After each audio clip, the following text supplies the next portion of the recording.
but I see the face, body language, and some people they talking behind you.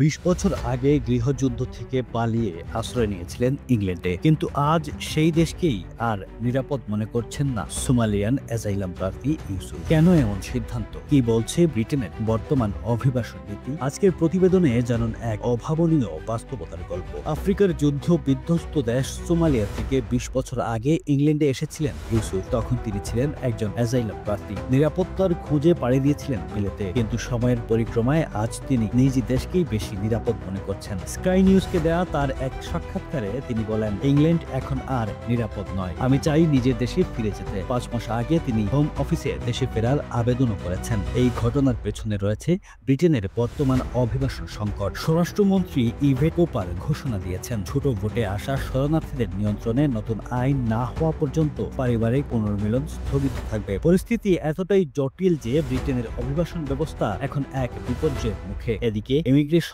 বিরোধী reform পার্টির নেতা Nigel Faraz হুঁশিয়ারি দিয়েছেন, আগামীবার ক্ষমতায় গেলে তিনি ৬ লক্ষ শরণার্থীকে বিলে থেকে বহিষ্কার করবেন। এই ঘোষণায় ক্ষমতাসীন লেবার পার্টি রাজনৈতিক প্রভাবে প্রবল চাপের মুখে পড়েছে।